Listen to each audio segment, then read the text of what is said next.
একদা একজন আল্লাহর ওলি জঙ্গলের ভিতর দিয়ে সফর করছিলেন। তার পরনে ছিল একটি সাদা জুব্বা এবং হাতে ছিল একটি বাঁশের লাঠি। তিনি আল্লাহর জিকির করতে করতে অচেনা গন্তব্যের দিকে হাঁটছিলেন।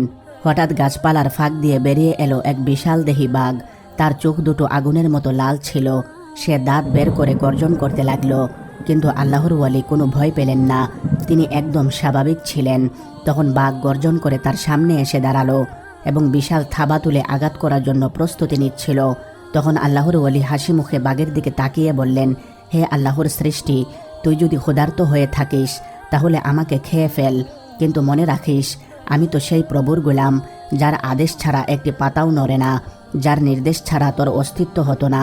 আল্লাহর ওয়ালির কথা শুনে বাঘ থমকে গেল। তার লালচে চোখগুলোতে সিদ্ধান্তহীনতা ফুটে উঠল। তখন আল্লাহর ওয়ালি হাত তুলে আল্লাহর কাছে দোয়া করে বললেন, ইয়া রব, তুমি এই পশুর অন্তরে দয়া ঢেলে দাও, সে যেন তোমার আদেশ মেনে নেয় এবং তোমার গোলামদের সম্মান করে, সেই ব্যবস্থা তুমি করে দাও। এমন সময় আকাশে হঠাৎ বিদ্যুৎ চমকালো, ফলে গভীর জঙ্গলটি মুহূর্তের জন্য কেঁপে উঠল। তখন বাঘটি মাথা নিচু করে বসে পড়ল।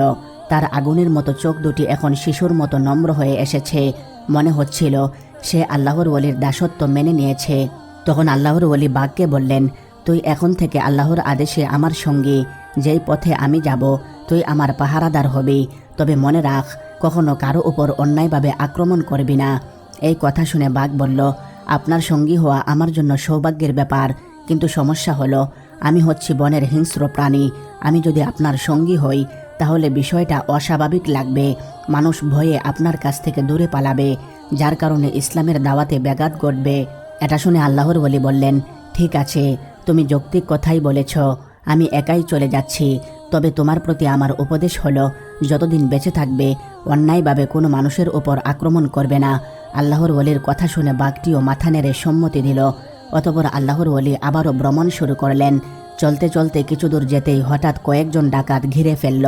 তাদের হাতে ছিল বড় বড় কুড়াল, তরবারি আর ধনুক। তখন ডাকাতদের সর্দার এগিয়ে এসে বলল, ওই বরু, এখানেই থাম, সাথে যা কিছু আছে এখানে নামিয়ে রেখে জীবন নিয়ে পালা, নইলে আজ তোকে কুচি কুচি করে ফেলব। এই কথা শুনে আল্লাহর ওয়ালি অবাক হলেন, কিন্তু তার মুখে কোনো ভয়ের ছাপ ছিল না। তিনি হাসি দিয়ে বললেন, আমার কাছে যা কিছু আছে সবই তো আল্লাহর আমানত। তোমরা যদি তা নিতে চাও তবে আল্লাহর অনুমতি ছাড়া কিছুই নিতে পারবে না। আগে তোমরা আল্লাহর কাছ থেকে অনুমতি নাও, তারপর আমি স্বেচ্ছায় সব কিছু দিয়ে দেব। এটা শুনে ডাকাতরা হেসে উঠল এবং সর্দার চিৎকার করে আদেশ দিল, এই বড় মনে হয় দার্শনিক, চলো তাকে একটু শিক্ষা দেওয়া যাক, তার সাথে যা কিছু আছে সব কিছু কেড়ে নে। এমন সময় হঠাৎ গর্জন করে বাঘ উপস্থিত হলো। বাঘের গর্জনে ডাকাতদের মুখ বন্ধ হয়ে যায়। ভয়ে তাদের হাত পা কাঁপতে শুরু করে। অন্য ডাকাতরা ঘাবড়ে পিছনে দৌড়াতে শুরু করলো। তখন ডাকাত দলের সর্দার ভয়ে কাঁপতে কাঁপতে মাটিতে বসে পড়ল এবং চোখ ভরা কান্না নিয়ে বলল, ওয়ালি সাহেব, দয়া করে ক্ষমা করুন, আমরা ভুল করেছি।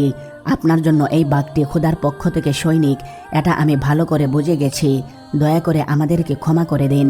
তখন আল্লাহর ওয়ালি কিছুক্ষণ ভাবলেন, তারপর আলতো গলায় বললেন, আল্লাহর রহমত অসীম, তুমি যদি সত্যি অনুতপ্ত হও তবে ফিরে যাও তোমার রবের দিকে। আর কোনোদিন কারো উপর জুলুম করবে না, কেননা এটা খুবই জঘন্য কাজ। যদি তুমি চিরদিনের জন্য ভালো হতে পারো তাহলে তোমাকে মাফ করে দিলাম। এটা শুনে ডাকাত সর্দার কাঁদতে কাঁদতে শপথ করে বলল, আমি আপনাকে সাক্ষী রেখে কথা দিচ্ছি যে আমি আর কোনোদিন ডাকাতি করব না। এমনকি কেউ যদি ডাকাতি করতে চায় তাহলে আমি তাদের বিরুদ্ধে লড়াই করব। এই কথা বলে ডাকাত সর্দার সেখান থেকে চলে গেল। তখন আল্লাহর ওয়ালি বাঘটিকে উদ্দেশ্য করে বললেন, কি ব্যাপার, তুমি তো আমার সঙ্গী হবে না, তাহলে হঠাৎ কোত্থেকে হাজির হলে? উত্তরে বাঘ বলল, আমি এই গোটা জঙ্গলের রাজা, আমার রাজ্যে আপনার সাথে অন্যায় হবে এটা আমি কিভাবে মেনে নিতে পারি, তাই আমি হাজির হলাম। এখন থেকে এই জঙ্গল পাড়ি দেওয়া পর্যন্ত আমি আপনার সঙ্গী হব। এটা শুনে আল্লাহর ওয়ালি মহা খুশি হলেন। অতঃপর বনের গহীনে আবারও হাঁটতে শুরু করলেন। তবে এখন তিনি একা ছিলেন না, সাথে ছিল জঙ্গলের রাজা। চলতে চলতে হঠাৎ এক অদ্ভুত দৃশ্য চোখে পড়ল। একটি গাছের গোড়ায় একটি মেয়ে শিশু বসে আছে। তার গায়ে ছিল ছেঁড়া কাপড় আর চোখ দুটো লাল হয়ে গেছে কান্নায়। এই দৃশ্য দেখে আল্লাহর ওয়ালি থেমে গেলেন, কিন্তু বাঘের অভিজ্ঞ ইন্দ্রিয় শক্তি কিছু একটা অস্বাভাবিক টের পেল। তখন আল্লাহর ওয়ালি কোমল স্বরে মেয়েটিকে জিজ্ঞেস করলেন, মামুনি, তুমি এখানে একা কেন? তোমার মা বাবা কোথায়? কিন্তু মেয়েটি কোনো উত্তর দিল না। সে মাথা নিচু করে চুপচাপ আছে। তখন আল্লাহর ওয়ালি আরও এগিয়ে যেতে চাইলেন। ঠিক তখন ওই বাঘ হঠাৎ গর্জে উঠল। সে আল্লাহর ওয়ালির সামনে এসে দাঁড়ালো। সে যেন কোনো এক ভয়ঙ্কর কিছু থেকে রক্ষা করতে চাইছে। এটা দেখে আল্লাহর ওয়ালি কিছুটা বিস্মিত হলেন। তিনি পুনরায় তাকিয়ে দেখলেন মেয়েটির পাশেই ছায়ার মতো দাঁড়িয়ে আছে বিশাল আকৃতির এক শরীর, মাথায় শিং, চোখ দুটো জ্বলজ্বল করছে লাল আলোয়। নিঃসন্দেহে এটা কোনো শয়তানি শক্তি। বাঘটি তখন ক্ষিপ্ত হয়ে গর্জন করতে লাগলো, কিন্তু সেই অশরীরী সত্তার মধ্যে কোনো ভয়ের লক্ষণ দেখা গেল না। তখন আল্লাহর ওয়ালি উচ্চ কণ্ঠে বললেন, লা হাওলা ওয়ালা কুওয়াতা ইল্লা বিল্লাহ। তার কণ্ঠে মাটির নিচে যেন কম্পন শুরু হয়ে গেল।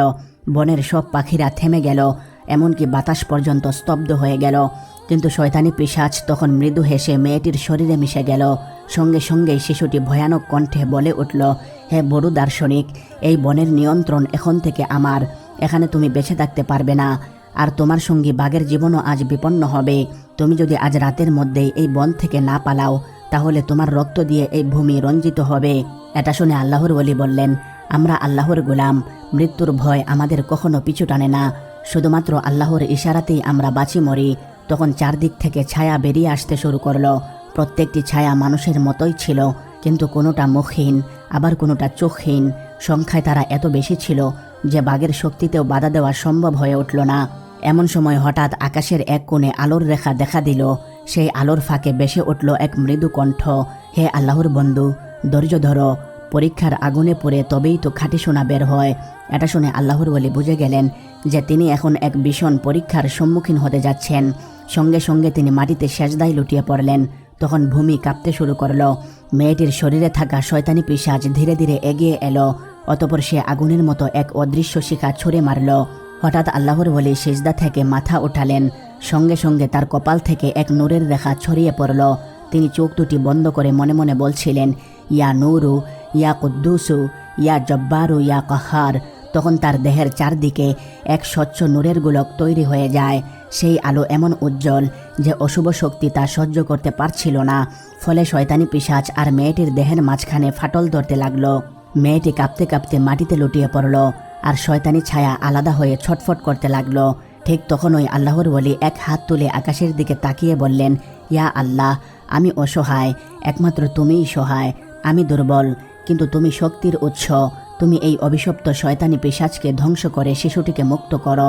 ফলে তার কথা শেষ না হতেই এক বজ্রপাত আকাশ বিদীর্ণ করে শয়তানি পিশাচের উপর পড়ল। সঙ্গে সঙ্গে ছায়াসত্তা ছিন্ন ভিন্ন হয়ে গেল। বাতাসে তার পোড়া গন্ধ ছড়িয়ে পড়ল গোটা জঙ্গলে।